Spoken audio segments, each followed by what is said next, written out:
Ukrainuli medიის ინფორმაციით ვოლოდიმირ ზელენსკიმ ამერიკის შეერთებულ შტატებთან და რუსეთთან მოლაპარაკებებისთვის დელეგაცია შეარჩია. დელეგაციის ხელმძღვანელი პრეზიდენტის ადმინისტრაციის ხელმძღვანელი ანდრეი ერმაკია. საღამო მშვიდობისა ვიწყებთ TV პირველი შაბათის საღამოს ეთერს. ზუსტად 8 საათზე იწყება ნოდარ მელაძის შაბათი. აქვე მე ნოდარს მივესალმები. საღამო მშვიდობის. ძალიან სერიოზული ამბები მთელი მსოფლიოს ყურადღება ახლა არის მიპყრობილი უკრაინისკენ და რასაკვირველია ეს იქნება უმძიმესი კვირა.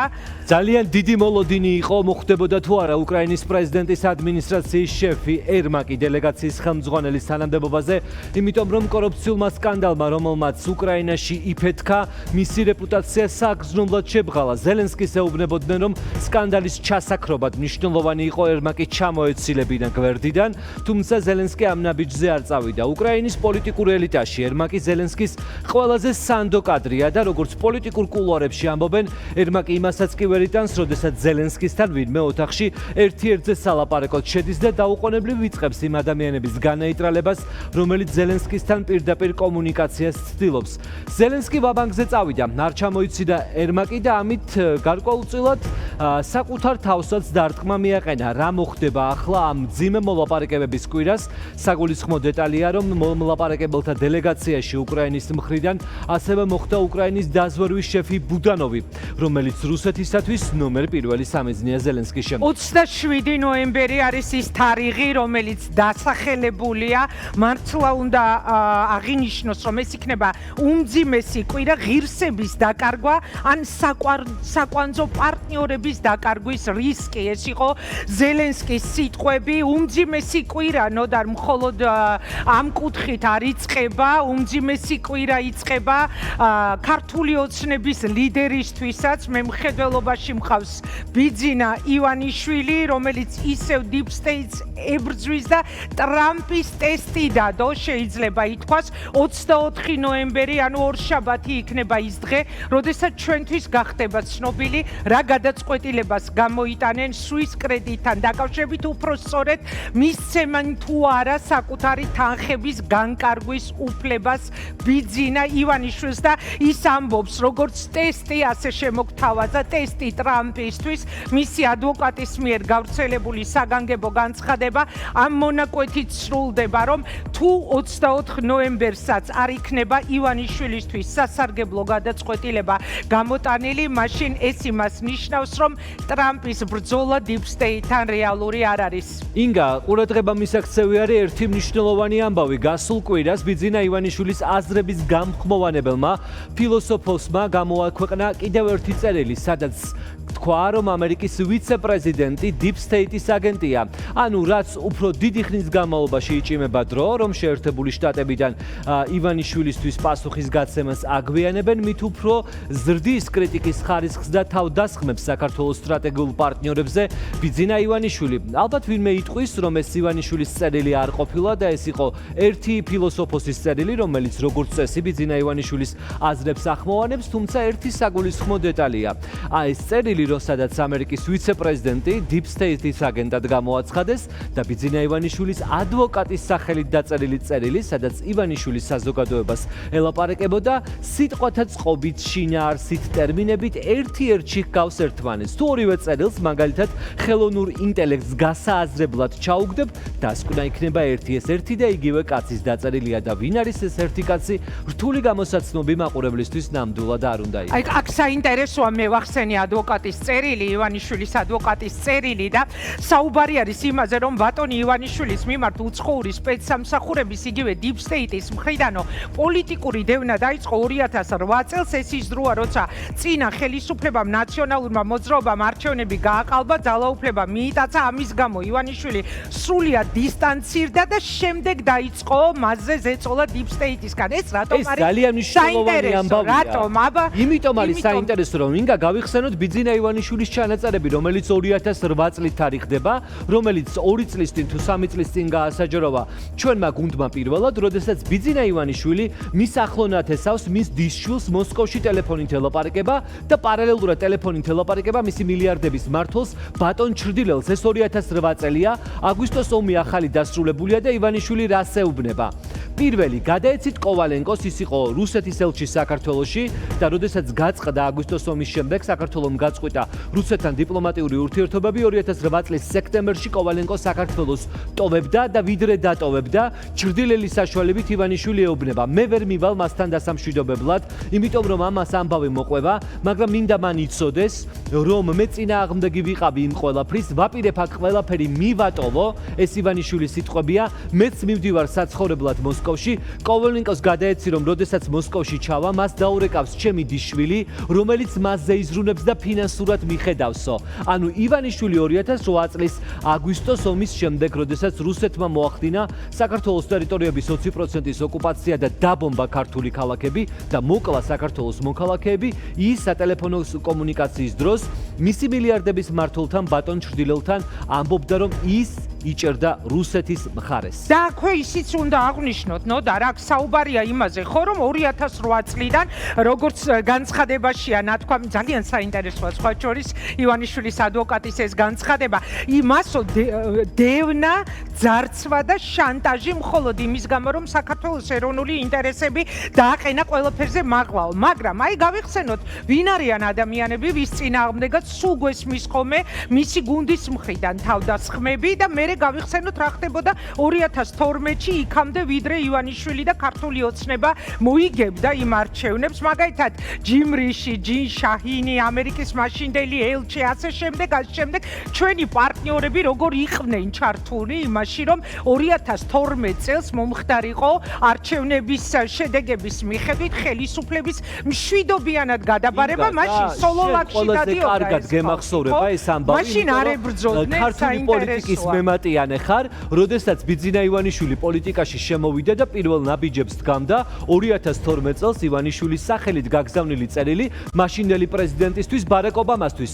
დღეს იგივე შინაარსის წერილების გამო ბიძინა ივანიშვილი ოპოზიციის სამ ლიდერს ელენე ხოშტარიას, ზურაგირჩი ჯაფარიძეს და ასევე გიორგი ვაშაძეს ბრალს უყენებს და 15 წლის ციხეში გაშვებას უპირებს, რატომ უგზავნიდი წერილებს ევროსაბჭოს საპარლამენტო ასამბლეას, რომლის წევრიც საქართველო არის 1999 წლიდანო და პარალელურად თავად, როდესაც ოპოზიციაში იყო, ამ შინაარსის წერილებს, როდესაც უგზავნიდა ბარაკ ობამას და სთხოვდა სააკაშვილის ხელისუფლებაზე ზეწოლა განეხორციელებინა, მაშინ გამოდის, რომ სააკაშვილსაც უნდა დაეჭირა ივანიშვილი და 15 წლით ციხეში გაიყვანა. ხო, აი ამიტომ გავუსვი რა მე ამას ხაზი, ყველას ახსოვს, ვისაც ახსოვს მთელი ის პროცესები, რაც წინ უძღოდა ქართული ოცნების მოსვლას ამ ქვეყნის ხელისუფლებაში, რა როლს თამაშობდა მაშინ ჩვენი პარტნიორების მთელი გუნდი იმაში რომ მშვიდობიანად მომხდარიყო ხელისუფლების გადაბარება და ამ წერილში ჩვენ გვიმტკიცებენ რომ 2008 წლიდან დაიწყო მისი უპრეცედენტო დევნა, ძარცვა, შანტაჟი და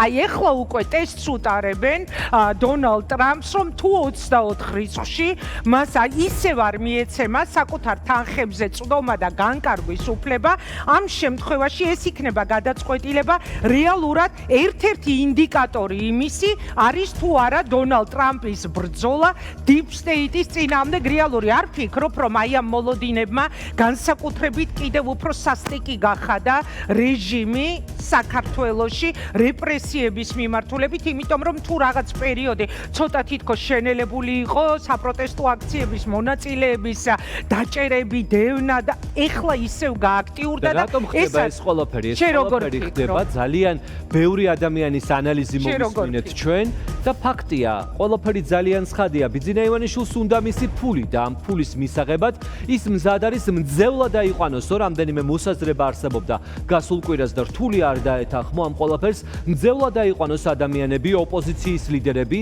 და რაც უფრო დიდხანს გაგრძელდება მისთვის ფულის მიცემის და დაბლოკვის პროცესი მით უფრო მწვავე იქნება რეპრესიები რომელსაც ქართველი ხალხის წინააღმდეგ ივანიშვილი განახორციელებს თუ ივანიშვილს მისი დაახლოებით 1 მილიარდიდან ნაწილზე წვდომას აღუდგენენ მაშინ ის ნელ-ნელა უკან დახევას დაიწყებს გვესმოდა ამ კვირას ანუ პოლიტიკური მძევლები სჭირდება ივანიშვილს აი უყურე საინტერესო არა რომ დასვას ჩვენი პარტნიორები მოლაპარაკების მაგიდასთან მიმიღეთ ისეთი როგორიც ვარ და დაიწყოს ვაჭრობა პოლიტიკო. არ უჯდებიან, ეგ არის თავარი ამბავი.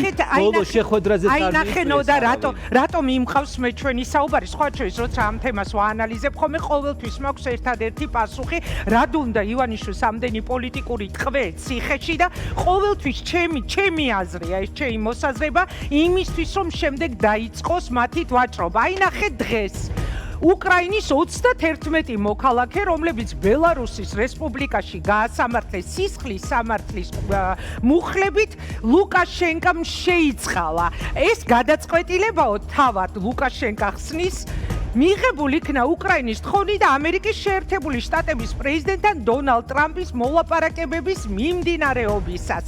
აბა ეხლა მითხარი არის თუ არა აქვს შანსი რომ გავავლოთ პარალელები. თან გავიხსენოთ რომ მაგალითად იგივე 14 მსჯავრდებული შეწყალება მოხდა მანამდე ვიცით, მათ შორის იყო ციხანოუსკი, ოპოზიციონერი. მერე 16 პირი შეიწყალა ლუკაშენკამ, ასევე 11 სექტემბერს 52 ადამიანმა დატოვა ციხეები და საინტერესო იყო აქ რადიო თავისუფლების ჟურნალისტი მოხდა, ფილოსოფოსი მაცკევიჩი, აქტივისტი დაშკევიჩი, ასევე ტელეარხ ბელსატის ჟურნალისტთა გუნდი და უცხოეთის 14 მოქალაქე. ანუ ვაჭრობა მინდის ხო ავტორიტარ ლუკაშენკოსა და ლუკაშენკოს და ივანიშვილს ერთი და იგივე წონა არ აქვს. გავიგე, მაგრამ უნდა რომ იგივე გადმოიტანოს ამერიკის შეერთებულმა შტატებმა შეგახსენებთ რომ ბიძინა ივანიშვილზე შეფასებისას ასეთი ტერმინი გამოიყენა უხეირო დიქტატორი. ასე აფასებს ამერიკის შეერთებული შტატები ბიძინა ივანიშვილის ქმედებებს და როგორც ჩანს ამ კვირის განმავლობაში ბიძინა ივანიშვილს მის ფულთან დაკავშირებული დავა კიდევ უფრო აქტიურად ექნება. რატომ? ბრიტანეთის უმაღლესმა სასამართლომ უნდა მიიღოს გადაწყვეტილება ბიძინა ივანიშვილისა და შვეიცარიული ბანკის კრედიტ სუისის დავასთან დაკავშირებით. მაღალი ალბათობით ბიძინა ივანიშვილი ამ სასამართლო პროცესს მოიგებს, მაგრამ დღის წესრიგში ჩნდება კითხვა, მისცემენ თუ არა ივანიშვილს იმ 607 მილიონს, რომელსაც ის ითხოვს. დიდი ალბათობით ბიძინა ივანიშვილი ამ ფულზე წვდომას ვერ მოიპოვებს იქამდე, ვიდრე ის ამერიკის შეერთებული შტატების მიერ არის სანქცირებული. ამ კვირას თავად ბიძინა ივანიშვილმა აღიარა, რომ სანქციები არის გავრცელებული არა მხოლოდ მასზე და მის ოჯახის წევრებზე, მის მილიონებზე, არამედ მის ოჯახის წევრებზე. მაშასე, ბიძინა ივანიშვილის ადვოკატის ინფორმაციით, შვეიცარიული ბანკები ანგარიშზე წვდომას არ აძლევენ. ბიძინა ივანიშვილის მეუღლეს ეკატერინე ხვედელიძეს და მის შვილებს, რომლებსაც შვეიცარიულ ბანკში უილეს ბაიერში აქვთ საკუთარი ანგარიშები გახსნილი და ამ ფულზე არ აძლევენ წვდომას.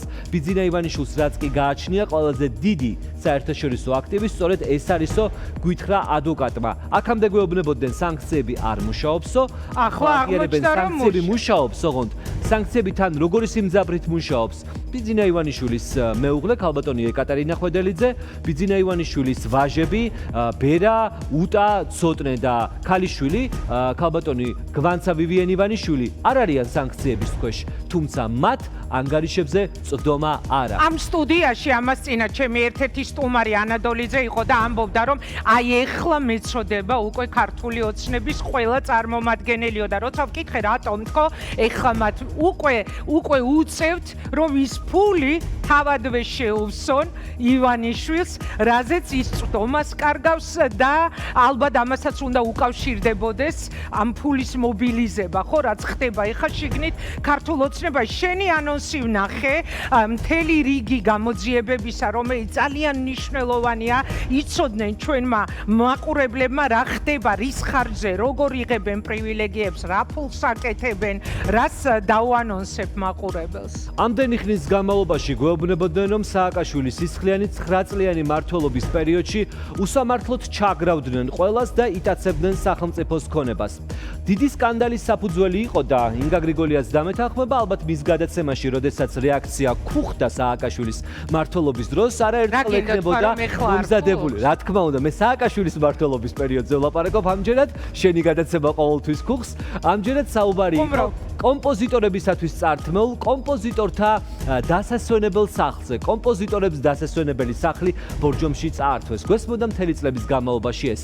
და რა მოხდა? ჰოი საოცრება, შეიცვალა ხელისუფლება, მოვიდა ქართული ოცნება, რომლის მხარდამჭერებიც იყვნენ კომპოზიტორთა კავშირის წევრების აბსოლუტურად დიდი ნაწილი და რა მოხდა? კომპოზიტორთა კავშირს, კომპოზიტორთა სახლი ბორჯომის პლატოზე არათუ დაუბრუნეს, ეს ქონება გააყიდეს და გაასხვისეს. ხელშეკრულებას ხელს ირაკლი ღარიბაშვილი აწერს, ეს დოკუმენტი შაბათის ეთერმა მოიპოვა. კომპოზიტორთა სახლის ისტორიული შენობა ახლა სამშენებლო პოლიგონად არის ქცეული ბორჯომის პლატოს ტერიტორიაზე, რა მიიღეს კომპოზიტორებმა. ამის შესახებ საღამოს 8 საათზე მოგიყვებით და რატომ გაჩუმდნენ კომპოზიტორები. ჩვენ მათ ტელეფონით ვესაუბრეთ და ვკითხეთ, სახლი გაყიდეს, თქვენთვის სამართლიანობა ისევ არ აღდგა. არა, ამ თემაზე ლაპარაკი აღარ გვინდა, იმიტომ რომ თბილისში კომპოზიტორთა შენობას გვირემონტებენ და გაბრაზდებიან და შენობის რემონტს შეგვიწყვეტენ. შიში და რეპრესიების ხარისხს უყურებს ადგილი. კი, რასაკვირველია, შიშის დასათესად ხდება ის ყველაფერი, რაც ეხლა ხდება და პლუს ამისა, პოლიტიკური მძევლების ასაყვანად სულიად არ არსებული რაღაცა სიგიჟეში ვცხოვრობ. წეგან ვუსმენი მარიამ მაკასარაშვილს ეხლა ცოტა ხანში ჩაგვერთვება, ანუ ადამიანებს იჭერენ ვიცი ციხეებში, უშვებენ ყოველგვარი მტკიცებულებების და დანაშაულის გარეშე და ეხლა მეგობრებო, ჩვენ ისეთ სიგიჟეში ვართ შესული, რომ მაგალითად სათამაშოს ჭყვიტინით შეწუხებული აღმოჩნდნენ პოლიციელები. ეს სათამაშო ძალიან სიმბოლურია, იგა. რატომ არის სიმბოლური ეს სათამაშო? ამის გამო დაიჭირეს ვანოს ხირტლაძე, რომ ხელში ეჭირა ჭყვიტინა სათამაშო. ვანოს ხირტლაძე გახსოვს რომელია? 2019 წლის 20 ივნისს ცნობილი კადრი არის. სპეცრაზმელები და რობოკოპები მოდიან და ფოსფორისფერი მაისური აცვია აქტივისტს, რომელიც ერთადერთი უდგას წინ რუსთაველის გამზირზე და ესე რომ შეათრევენ სპეცრაზმელები 2019 წლის 20 ივნისს ეს არის ბატონი ვანო და იმის მერე ყველა აქციაზე დგას და ეს ჭყვიტინა სათამაშო მისი პროტესტის სიმბოლოა, არაერთ აქციაზე ქონია მას. ამ აქციაზეც მიიტანა ჭყვიტინა სათამაშო მამალი, რომელსაც უჭყვიტინებდა პოლიციელების, ესე ჩაივლიდა და დააჭყვიტინებდა და გამოივლიდა და დააჭყვიტინებდა. და დღეს პოლიციელი ამბობს, რომ ჭყვიტინი ჩემთვის შეურაცმყოფელი იყო. რომელი კანონის, რომელ მუხლზე დაყრდნობით, ვინ დააკვალიფიცირა, რომ ჭყვიტინა სათამაშო, საბავშვო სათამაშო არის დანაშაულის იარაღი, ხოლო ჭყვიტინი შეიძლება იყოს პოლიციელისთვის შეურაცმყოფელი. სრული საგიჟეთია, რაც ეხლა ამ ქვეყანაში ხდება, მართლა ხო ვერასოდეს წარმოვიდგენდით, მაგრამ აი წარმოვიდგენთ რეპრესიები როგორ მიდის ამ ქვეყანაში, ხო? ხელში სათამაშოს გამო და ამაზე ჩვენებას აძლევენ მოქმედი ძალოვნები, რომ ჭყვიტინი როგორც დანაშაული. კარგი, მე მარიამ მაკასარაშვილთან გადავინაცვლებ, ზუსტად 8-ზე იწყება ნოდარ მელაძის გადაცემა, რომელსაც აუცილებლად უნდა უყუროთ წარმატებები ნოდარ